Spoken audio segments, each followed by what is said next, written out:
Hello दोस्तों, Aaradhya race academy के YouTube channel में आप सभी का स्वागत है। दोस्तों, राजस्थान कर्मचारी चयन बोर्ड द्वारा आयोजित पशु परीक्षर भर्ती परीक्षा 2024 के नवीनतम पाठ्यक्रम के अनुसार भाग ब यानी कि पशुपालन के प्रश्नों की मॉडल पेपर की टेस्ट सीरीज शुरू की गई थी, जिसमें अपने 22 मॉडल पेपर हैं वो कंप्लीट हो चुके हैं। आज अपना 23 नंबर का मॉडल पेपर है। कुल 55 प्रश्न है वो इसमें शामिल किए गए हैं। दोस्तों, 55 में से 55 सही करने का आपका इसमें टारगेट होना चाहिए इस मॉडल पेपर में। और अगर आपने पिछले 22 मॉडल पेपरों का अगर टेस्ट नहीं दिया है तो आप प्ले लिस्ट में जाइए, वहां पे आपको फोल्डर मिल जाएगा। पशु परीक्षर भाग ब मॉडल पेपर के नाम से आपको वहां फोल्डर मिल जाएगा, तो आप वहां जाकर मॉडल पेपरों का टेस्ट है वो अवश्य दें। और आप वहां पे देखोगे तो आपको अलग अलग फोल्डर मिल जाएंगे पशु परीक्षर के सिलेबस के अनुसार। ठीक है, तो वो क्लासेस जरूर देखें और आराध्या रेस एकेडमी के यूट्यूब चैनल को सब्सक्राइब जरूर करें, बेल आइकन को दबाएं, वीडियो को लाइक और अपने दोस्तों के पास में शेयर जरूर करें।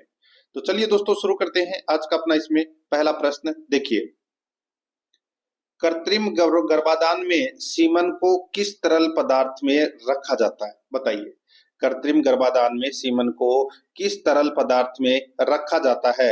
इसका राइट आंसर हो जाएगा वो है तरल नाइट्रोजन में। तरल नाइट्रोजन में, तो यहाँ पर ए नंबर का जो ऑप्शन है वो इसका बिल्कुल सही उत्तर हो जाएगा। सेकंड नंबर का प्रश्न इसमें देखिए, कृत्रिम गर्भाधान में प्रयुक्त तरल नाइट्रोजन का तापमान कितना होता है? बताइए, कृत्रिम गर्भाधान में प्रयुक्त तरल नाइट्रोजन का तापमान कितना होता है? तो वो होता है -196 डिग्री सेल्सियस। -196 डिग्री सेल्सियस है। तो यहाँ पर इसमें ए नंबर का ऑप्शन बिल्कुल सही।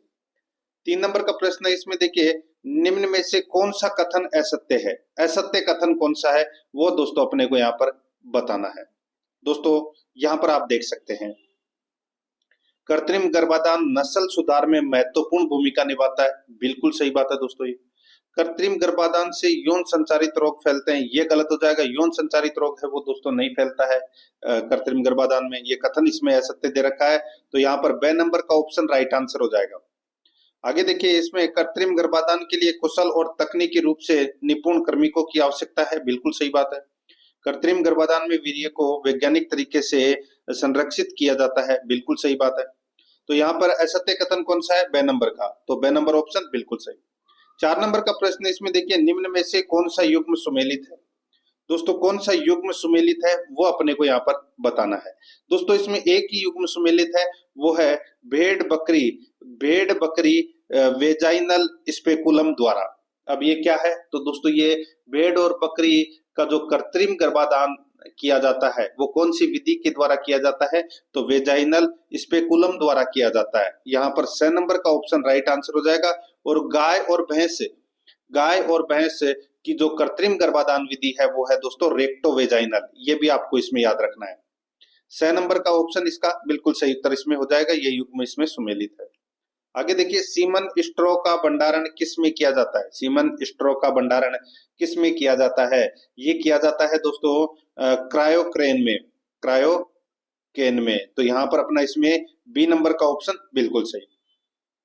6 नंबर का प्रश्न इसमें देखिए, निम्न में से कौन सा उपकरण बधियाकरण में काम में नहीं आता? बताइए, कौन सा उपकरण बधियाकरण में काम में नहीं आता? तो इसका राइट आंसर हो जाएगा, देखिए, बधियाकरण में कौन सा उपकरण है वो काम में नहीं आता? तो यहाँ पर आप देख सकते हैं दोस्तों, बॉडी जो कैस्ट्रेटर, इमस्क्यूलेटर, रबर रिंग। तो दोस्तों, इनमें देखिए, इनमें कोई सा भी उपकरण है वो बधियाकरण में काम में नहीं आता। ठीक है, तो यहाँ पर अपना इसमें राइट आंसर क्या हो जाएगा? द नंबर का ऑप्शन बिल्कुल सही उत्तर हो जाएगा। इसमें इनमें से कोई नहीं, द नंबर ऑप्शन। आगे देखिए, 7 नंबर का प्रश्न है, निम्न में से कौन सा कथन असत्य है? दोस्तों, कौन सा कथन इसमें असत्य है वो बताना है। देखिए, अनुपयोगी पशुओं की संख्या को सीमित करने के लिए बधियाकरण किया जाता है। दोस्तों, बिल्कुल सही बात है। ठीक है, ये सत्य कथन है। बधियाकरण करने के पश्चात नर पशु आक्रामक हो जाता है। आक्रामक नहीं दोस्तों, शांत हो जाता है। ये कथन इसमें गलत दे रखा है। आगे देखिए, मांस उत्पादन बढ़ाने के लिए भी बधियाकरण उपयोगी है। बिल्कुल सही है। बकरों में बधियाकरण के बाद उनके मांस से तेज बकराइन गंध समाप्त हो जाती है। तो दोस्तों, ये भी बिल्कुल सही है। यहाँ पर बे नंबर का ऑप्शन राइट आंसर हो जाएगा। नर पशु आक्रामक नहीं, शांत हो जाता है, ये कथन गलत दे रखा है। बे नंबर ऑप्शन बिल्कुल सही। आगे देखिए, बकरे में बधियाकरण करने के लिए उपयुक्त आयु कितनी है? बताइए, बकरे में बधियाकरण करने के लिए उपयुक्त आयु कितनी है? इसका राइट आंसर हो जाएगा वो है दोस्तों इसमें कितनी? तो दोस्तों 2 से 4 सप्ताह। यहाँ पर ब नंबर का ऑप्शन बिल्कुल सही, 2 से 4 सप्ताह। आगे देखिए, बछड़ा में बधियाकरण करने के लिए उपयुक्त आयु कितनी है? बछड़ा में बधियाकरण करने के लिए उपयुक्त आयु कितनी है? तो इसका राइट आंसर हो जाएगा वो है 8 से 10 सप्ताह। 8 से 10 सप्ताह बछड़े में बधियाकरण करने की उपयुक्त आयु है। यहाँ पर 6 नंबर का ऑप्शन बिल्कुल सही उत्तर हो जाएगा। 10 नंबर का प्रश्न इसमें देखिए, बधियाकरण सामान्यतः मुख्यतः किस मौसम में करना चाहिए? दोस्तों, बधियाकरण सामान्यतः सर्दियों में करना चाहिए दोस्तों। राइट आंसर हो जाएगा यहाँ पे ब नंबर ऑप्शन बिल्कुल सही, सर्दियों में। 11 नंबर का प्रश्न इसमें देखिए, संबंधित जानवरों में प्रजनन क्या कहलाता है? संबंधित जानवरों में प्रजनन क्या कहलाता है? इसका राइट आंसर हो जाएगा दोस्तों, बताइए। तो वो कहलाता है दोस्तों अंतः प्रजनन। क्या कहलाता है? अंतः प्रजनन। यहाँ पर अपना इसमें द नंबर ऑप्शन बिल्कुल सही, अंतः प्रजनन। आगे देखिए 12 नंबर प्रश्न है, निम्न में से कौन सा कथन अंतः प्रजनन के बारे में सत्य है? तो दोस्तों सत्य कथन कौन सा है वो अपने को बताना है। देखिए, अंतः प्रजनन से अंतः प्रजनन अवसादन होता है, ये कथन सत्य है। यहाँ पे इसका राइट आंसर हो जाएगा ब नंबर का ऑप्शन बिल्कुल सही उत्तर हो जाएगा। आगे देखिए यहाँ पे 13 नंबर का प्रश्न है, निम्न में से कौन बाह्य प्रजनन का प्रकार नहीं है? तो दोस्तों बाह्य प्रजनन का प्रकार संकर प्रजनन है, क्रमोन्नतीकरण है, प्रजातीय संकरण है, लेकिन रेखीय प्रजनन है वो नहीं है। तो यहाँ पर 6 नंबर का ऑप्शन राइट आंसर हो जाएगा। 14 नंबर का प्रश्न इसमें देखिए, करण स्विस गाय किस किस का क्रॉस है? करण स्विस गाय किस किस का क्रॉस है? तो यहाँ पर इसका राइट आंसर हो जाएगा वो है दोस्तों ये ब्राउन स्विस और साहिवाल, ब्राउन स्विस और साहिवाल का क्रॉस है ये करण स्विस गाय। तो यहाँ पर अपना इसमें राइट आंसर क्या हो जाएगा? ब नंबर का ऑप्शन बिल्कुल सही उत्तर इसमें हो जाएगा। आगे देखिए दोस्तों यहाँ पे 15 नंबर का प्रश्न है, हिसार डेल भेड़ किस किस का क्रॉस है? हिसार डेल भेड़ किस किस का क्रॉस है? इसका राइट आंसर हो जाएगा, ये क्रॉस है दोस्तों मेरिनो नर और बीकानेरी मादा। दोस्तों मेरिनो नर और बीकानेरी मादा के क्रॉस से हिसार सेल भेड़ है वो हिसार डेल भेड़ की उत्पत्ति हुई है। तो यहाँ पर अपना इसमें राइट आंसर क्या हो जाएगा? ब नंबर का ऑप्शन बिल्कुल सही। आगे देखिए यहाँ पे हाइब्रिड वाइगोर किससे संबंधित है? हाइब्रिड वाइगोर किससे संबंधित है? तो ये संबंधित है संकर प्रजनन से, संकर प्रजनन से। यहाँ पर ब नंबर का ऑप्शन बिल्कुल सही उत्तर हो जाएगा, संकर प्रजनन से। आगे देखिए यहाँ पे 17 नंबर का प्रश्न है, नई नस्लें किस संक्रमण से पैदा होती है? नई नस्लें किस संक्रमण से पैदा होती है? इसका राइट आंसर हो जाएगा वो है संकर प्रजनन से दोस्तों नई नस्लें पैदा होती है। यहाँ पर ब नंबर का ऑप्शन बिल्कुल सही उत्तर हो जाएगा, संकर प्रजनन से। 18 नंबर का प्रश्न इसमें देखिए, बहिष्करण में दो असंबंधित पशुओं में प्रजनन कराया जाता है जिनकी कितनी पीढ़ियों तक समान पूर्वज न हो? बहिष्करण में दो असंबंधित पशुओं में प्रजनन कराया जाता है जिनके कितनी पीढ़ियों तक समान पूर्वज न हो? तो यहाँ पर इसका राइट आंसर हो जाएगा वो है दोस्तों 4 से 6 पीढ़ी, 4 से 6 पीढ़ी। ब नंबर ऑप्शन बिल्कुल सही उत्तर हो जाएगा। आगे देखिए यहाँ पे, देखिए दोस्तों यहाँ पे मूले किस किस का क्रॉस है? तो दोस्तों इसका जो राइट आंसर हो जाएगा वो है ये घोड़ी और गधे का क्रॉस है दोस्तों, ये राइट आंसर हो जाएगा यहाँ पे ब नंबर का ऑप्शन बिल्कुल सही। नेक्स्ट आगे देखिए यहाँ पे हिनी किस किस का क्रॉस है? तो दोस्तों ये क्रॉस है किसका? तो ये क्रॉस है दोस्तों ये गधी और घोड़े का क्रॉस है दोस्तों, ये गधी और घोड़े का क्रॉस है। तो यहाँ पर अपना इसमें राइट आंसर क्या हो जाएगा? ब नंबर का ऑप्शन बिल्कुल सही। आगे देखिए, दुग्ध दोहन की कौन सी विधि सर्वोत्तम मानी जाती है? सभी को पता होगा दोस्तों, ये तो राइट आंसर हो जाएगा पूर्ण हस्त दोहन विधि, पूर्ण हस्त विधि। राइट आंसर इसमें 6 नंबर ऑप्शन बिल्कुल सही। आगे देखिए, गाय में अधिकतम दूध उत्पादन प्रसव के किस सप्ताह में होता है? गाय में अधिकतम दूध उत्पादन कौन से सप्ताह में होता है? तो दोस्तों राइट आंसर हो जाएगा 6 से 8 सप्ताह में, 6 से 8 सप्ताह में। यहाँ पर ब नंबर ऑप्शन बिल्कुल सही उत्तर हो जाएगा।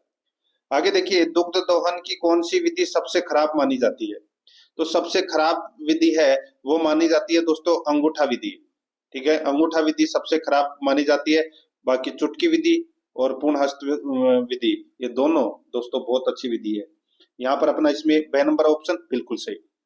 आगे देखिए, गाय में दुग्ध दोहन कितने समय में पूर्ण कर लेना चाहिए? तो दोस्तों गाय में दुग्ध दोहन है वो 5 से 7 मिनट के अंदर कर लेना चाहिए। ये आपको विशेष तौर पर याद रखना है। ऑप्शन आप देखिए 8 से 10 दे रखा है, 10 से 12 मिनट, 2 से 4 मिनट, तो 5 से 7 मिनट में दूध है वो दोहन कर लेना चाहिए।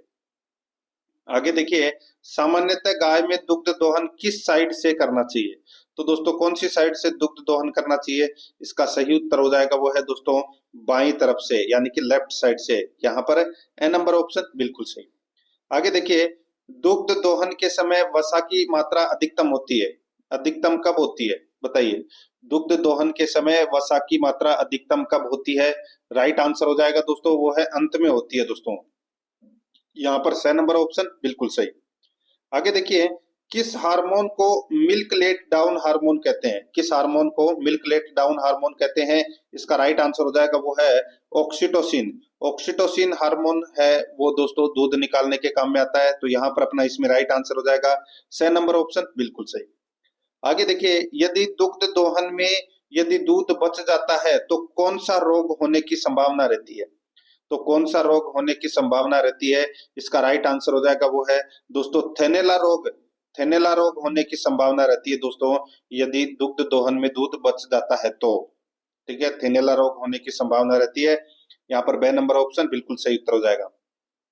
आगे देखिए, मशीन मिल्किंग में पल्सेशन निम्न में से किससे अधिक नहीं होना चाहिए? मशीन मिल्किंग में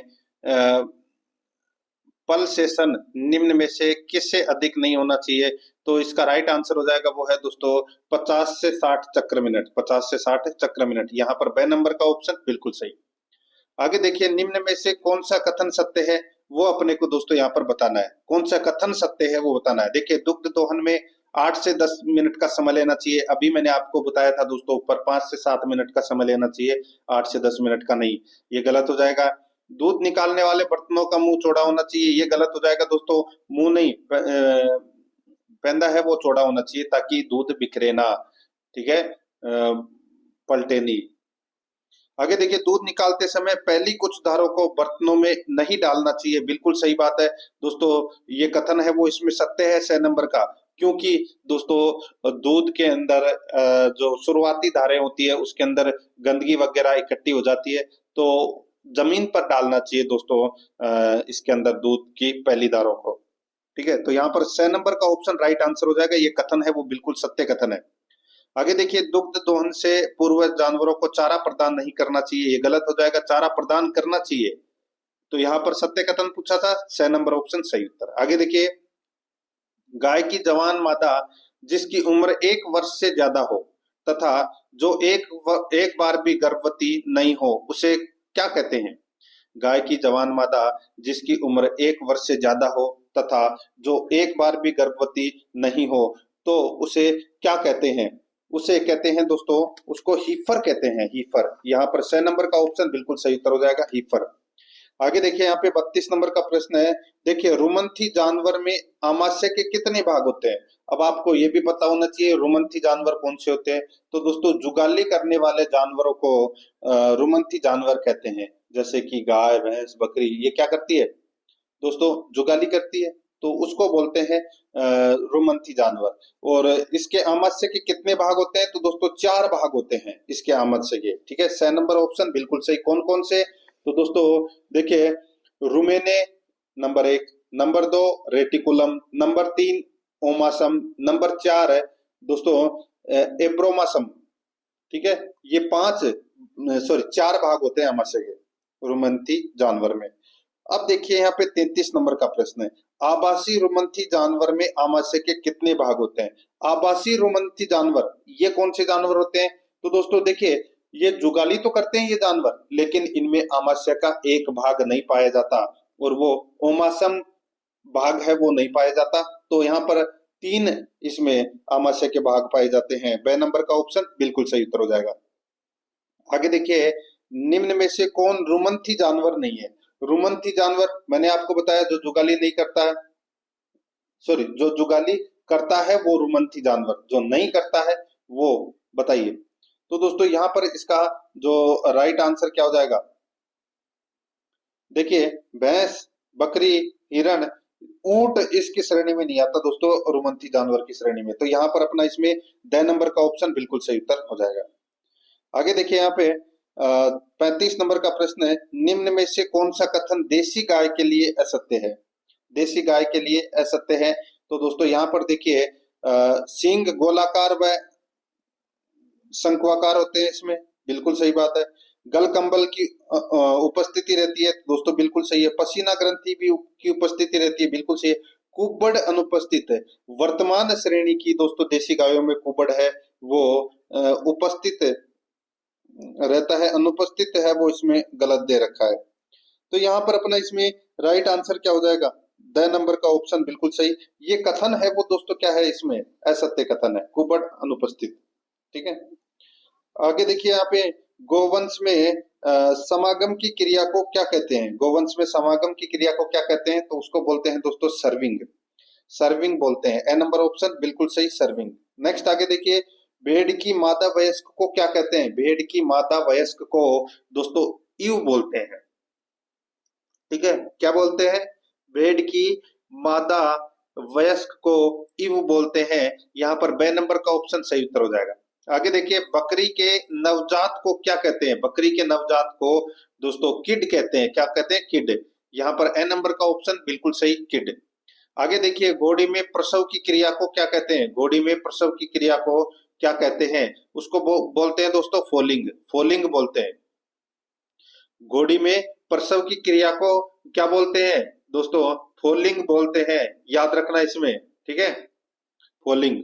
नेक्स्ट आगे देखिए, यहाँ पे कुत्ता में समागम की क्रिया को क्या कहते हैं? कुत्ता में समागम की क्रिया को क्या कहते हैं? उसको बोलते हैं कोपुलेशन, कोपुलेशन बोलते हैं। राइट आंसर हो जाएगा यहाँ पे बे नंबर ऑप्शन सही, कोपुलेशन। आगे देखिए, सुअर में वयस्क नर को क्या कहते हैं? सुअर में वयस्क नर को क्या कहते हैं? उसको बोलते हैं दोस्तों बोर, बोर बोलते हैं। ए नंबर ऑप्शन बिल्कुल सही। आगे देखिए, मुर्गी में प्रसव क्रिया को क्या कहते हैं? मुर्गी में प्रसव की क्रिया को हेचिंग बोलते हैं दोस्तों, हेचिंग। यहाँ पर 6 नंबर का ऑप्शन राइट आंसर हो जाएगा। अभी मैंने आपको बताया था फोलिंग, ये घोड़ी में प्रसव की क्रिया को कहते हैं। यहाँ पर 6 नंबर का ऑप्शन बिल्कुल सही उत्तर इसमें हो जाएगा, याद रखना। नेक्स्ट आगे देखिए, यहाँ पे घोड़ा के समूह को क्या कहते हैं? घोड़े के या घोड़ा के समूह को क्या कहते हैं? उसको बोलते हैं दोस्तों पैक, पैक बोलते हैं। ठीक है, बे नंबर ऑप्शन बिल्कुल सही। आगे देखिए, ऊंट में वयस्क मादा को क्या कहते हैं? ऊंट में वयस्क मादा को दोस्तों क्या बोलते हैं? सेंड बोलते हैं उसको, सेंड। बे नंबर ऑप्शन बिल्कुल सही, सेंड। आगे देखिए, गरीब की गाय या चलता फिरता फ्रिज किसे कहते हैं? तो दोस्तों वो कहते हैं बकरी, बकरी को। द नंबर ऑप्शन बिल्कुल सही, बकरी को। आगे देखिए, रेगिस्तान का जहाज किसे कहते हैं? तो दोस्तों वो कहते हैं ऊंट को। बे नंबर ऑप्शन बिल्कुल सही। आगे देखिए, बर्फ का जहाज किसे कहते हैं? बर्फ का जहाज कहते हैं दोस्तों यार्क को। किसको? यार्क को। 6 नंबर ऑप्शन सही उत्तर। आगे देखिए, दो कुबड़ वाले ऊंट कहाँ पाए जाते हैं? दो कुबड़ वाले ऊंट दोस्तों ये कहाँ पाए जाते हैं? तो ये लद्दाख में पाए जाते हैं दोस्तों। द नंबर ऑप्शन बिल्कुल सही। आगे देखिए, 49 नंबर प्रश्न है, निम्न में से कौन सा कथन असत्य है? दोस्तों यहाँ पर देखिए, पशुओं को अधिक दूध उत्पादन के लिए स्वच्छ एवं शांत वातावरण में रखना चाहिए, बिल्कुल सही बात है। थेनेला में दूध को काम में नहीं ले लेना चाहिए, तो दोस्तों गलत हो जाएगा। थेनेला रोग में दूध को काम में नहीं लेना चाहिए, ये कथन है वो असत्य कथन है। ठीक है, यहाँ पर ले लेना चाहिए दे रखा है तो नहीं लेना चाहिए। यहाँ पर बे नंबर का ऑप्शन राइट आंसर हो जाएगा क्योंकि ये असत्य कथन है। ठीक है, और दूध निकालते समय खांसने और छींकने से बचना चाहिए। दूध निकालने वाले बर्तन को अच्छी तरह से साफ करना चाहिए। ठीक है, तो यहाँ पर अपना इसमें बे नंबर ऑप्शन राइट आंसर हो जाएगा। आगे देखिए, सींग रोदन बछड़े में कितने दिन की उम्र पर की जाती है? सींग रोदन बछड़े में कितने दिन की उम्र पर की जाती है? इसका राइट आंसर हो जाएगा वो है दोस्तों इसमें 3 से 10 दिन। यहाँ पर बे नंबर का ऑप्शन बिल्कुल सही, 3 से 10 दिन। आगे देखिए, मेमने के लिए विनिंग के समय कितनी उम्र होती है? मेमने के लिए विनिंग के समय कितनी उम्र होती है? इसका राइट आंसर हो जाएगा वो है दोस्तों 14 सप्ताह।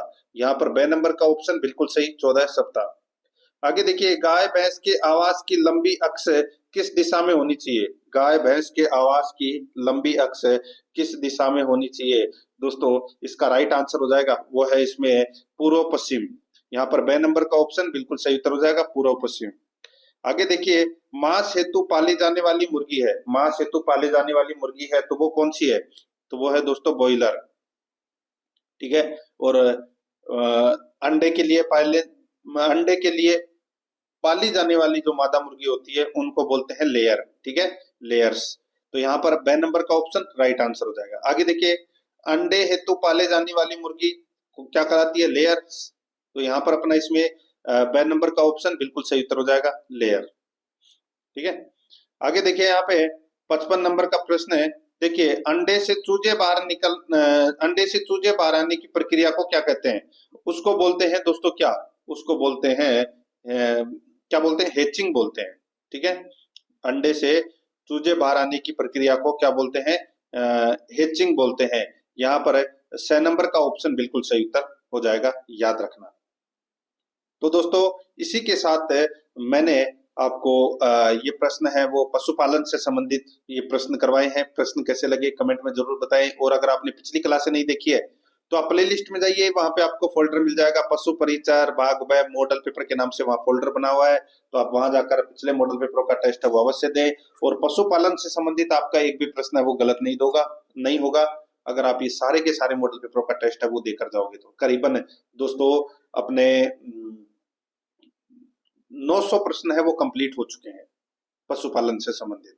तो इन प्रश्नों को जरूर देखें और आराध्या रेस एकेडमी के यूट्यूब चैनल को सब्सक्राइब जरूर करें, बेल आइकन को दबाएं, वीडियो को लाइक और अपने दोस्तों के पास में शेयर जरूर करें। मिलते हैं दोस्तों नेक्स्ट क्लास में। जय हिंद, जय भारत।